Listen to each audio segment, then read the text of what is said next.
बिहार में बस एक ही चीज नहीं बदलती और वो है सीएम का चेहरा।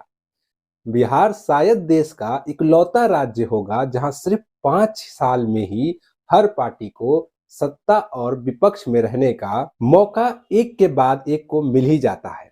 चुनाव में जनता भले ही किसी को सबसे ज्यादा या कम सीटें दे, पर अंत में मायने रखता है जातीय समीकरण। नीतीश कुमार ने एक बार फिर पलटी मारी है।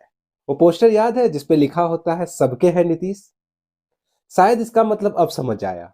उधर अमित शाह भी कहा करते थे कि नीतीश जी के लिए बीजेपी के दरवाजे हमेशा के लिए बंद हो गए हैं। एक बात स्पष्ट कर देता हूं, किसी के मन में ये संशय हो कि चुनाव के परिणामों के बाद नीतीश बाबू को फिर से भाजपा एनडीए में लेगी, तो मैं बिहार की जनता को स्पष्ट कह देना चाहता हूं और लल्लन बाबू को भी स्पष्ट कहना चाहता हूं, आप लोगों के लिए भाजपा के दरवाजे हमेशा के लिए बंद हो चुके हैं।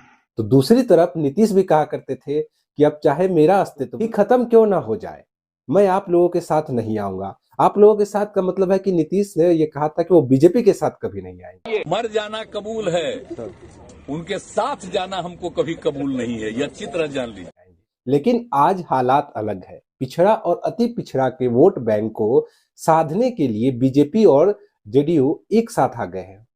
वहीं सीएसडीएस ने बिहार को लेकर एक सर्वे किया था। उस सर्वे के अनुसार अगर नीतीश अलग रहते तो बीजेपी को अति पिछड़ों का 51% वोट मिलता। सर्वे की माने तो नीतीश कुमार के बीजेपी के साथ रहने पर अति पिछड़ों का 77% वोट एनडीए के साथ आ जाता है। इंडिया अलायंस के लिए बंगाल, पंजाब के बाद बिहार में यह बड़ा झटका माना जा रहा है। वहीं भाजपा 2024 के लोकसभा चुनाव के जरिए फिर से दिल्ली की सत्ता हासिल करने के लिए अभी पूरे मिशन मोड में दिख रही है। कर्नाटक में जेडीएस के गठबंधन के बाद बिहार में जदयू को अपने साथ लाना इसी मिशन का हिस्सा। आंध्र प्रदेश में टीडीपी और पंजाब में शिरोमणि अकाली दल जैसी पार्टियों के साथ अलग अलग राज्यों में पार्टी हाथ मिलाकर इंडिया अलायंस को झटके पर झटका देने की तैयारी में है। दूसरी ओर इंडिया अलायंस बिखरने लगा है। अलायंस की पार्टियां अपने अपने राज्यों में अकेले या फिर किसी छोटी पार्टी के साथ चुनाव लड़ना चाहती है। यूपी में सपा ने रालोद के साथ सीट बंटवारा कर कांग्रेस पर प्रेशर टैक्टिक्स बनाने की कोशिश कर रही है। तो वहीं बंगाल में ममता बनर्जी के बाद पंजाब में आम आदमी पार्टी ने कहा कि हम भी अकेले चुनाव लड़ेंगे। दक्षिण के राज्यों जैसे कि केरल में भी यही हाल है। 20 सीटों वाले इस राज्य में सीपीआईएम और कांग्रेस के बीच सीटों को लेकर गतिरोध है।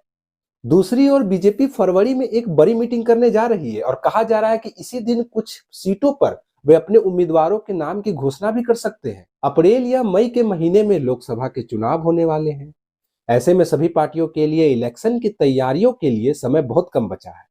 इंडिया अलायंस जहां आपसी बातचीत में फंसी हुई है, वहीं बीजेपी राम मंदिर के उत्साह में आगे कदम बढ़ा चुकी है।